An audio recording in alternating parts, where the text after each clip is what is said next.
ଆହେ ଦୀନ ବାନ୍ଧବ ମୋତେ ଆପଣାର କରିନିଅ। ଆହେ ଦୀନ ବାନ୍ଧବ ମୋତେ ଆପଣାର କରିନିଅ। ସବୁ କାଢ଼ି ନେଇ କଙ୍ଗାଳ ସଜେଇ, ସବୁ କାଢ଼ି ନେଇ କଙ୍ଗାଳ ସଜେଇ, ଶ୍ରୀଚରଣେ ସ୍ଥାନ ଦିଅ ମୋତେ ଆପଣାର କରିନିଅ। ଆହେ ଦୀନ ବାନ୍ଧବ ମୋତେ ଆପଣାର କରିନିଅ। ଜୟ ଜଗନ୍ନାଥ ସାଙ୍ଗମାନେ, କେମିତି ଅଛନ୍ତି? ଭଲ ଅଛନ୍ତି ନା? ଆଶା କରୁଛି ବହୁତ ଭଲରେ ଥିବେ। ତେବେ ଏଇଟା ଗୋଟେ ସକାଳର ସମୟ, ସୂର୍ଯ୍ୟ ଉଦୟ ହେଉଛି, ସୁନ୍ଦର ଲାଗୁଛି, ଥଣ୍ଡା ଥଣ୍ଡା ପବନ ବହୁଛି, କଅଁଳିଆ ସୂର୍ଯ୍ୟ। ଧୀରେ ଧୀରେ ଏଇ ସୂର୍ଯ୍ୟ ତା'ର କିରଣ ପ୍ରଖର କରିବ, ଖରାବେଳ ହେଇଯିବ, ପୁଣି ଗରମ ହେବ, ପୃଥିବୀ ପୃଷ୍ଠ ତାତିଯିବ, ପୁଣି ଧୀରେ ଧୀରେ ଧୀରେ ଧୀରେ ସନ୍ଧ୍ୟା ହେଇଯିବ, ସୂର୍ଯ୍ୟ ପୁଣି ଡୁବିଯିବେ ଏବଂ ଅନ୍ଧାର ହେଇଯିବ, ରାତି ହେଇଯିବ। ତାପରେ ସାଙ୍ଗମାନେ, ଜୀବନଟା ମଧ୍ୟ ସେଇଭଳିଆ। ମଣିଷ ଜୀବନ ସୁଖ ଅଛି, ଦୁଃଖ ଅଛି।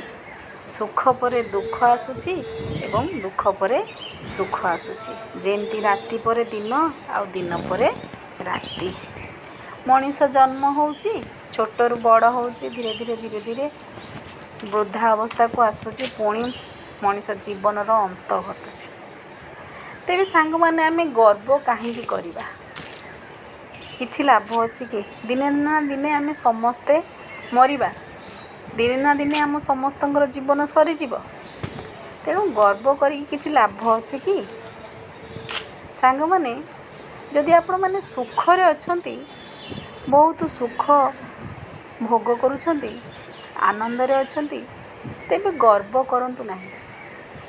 ସୁଖରେ ଅଛନ୍ତି ବୋଲି ଦୁଃଖୀ ଲୋକକୁ ଘୃଣା କରନ୍ତୁ ନାହିଁ।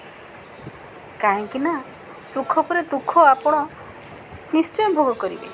ଯିଏ ସୁଖ ଭୋଗ କରିଛି, ସେ ଦୁଃଖ ମଧ୍ୟ ଭୋଗ କରିଛି। ସାଙ୍ଗମାନେ, ଯଦି ଆପଣ ଦୁଃଖରେ ଅଛନ୍ତି, ତେବେ ଚିନ୍ତା କରନ୍ତୁ ନାହିଁ, ଧୈର୍ଯ୍ୟ ଧରନ୍ତୁ, ବ୍ୟସ୍ତ ହୁଅନ୍ତୁ ନାହିଁ, ଧୈର୍ଯ୍ୟହରା ହୁଅନ୍ତୁ ନାହିଁ। କାରଣ ଦିନେ ନା ଦିନେ ସୁଖ ନିଶ୍ଚୟ ଆସିବ। ଆପଣ ଟିକେ ଅପେକ୍ଷା କରନ୍ତୁ, ଧୈର୍ଯ୍ୟ ଧରନ୍ତୁ, ଦିନେ ସୁଖ ଆସି ଆପଣଙ୍କର କବାଟ ଖଟ ଖଟ କରିବ।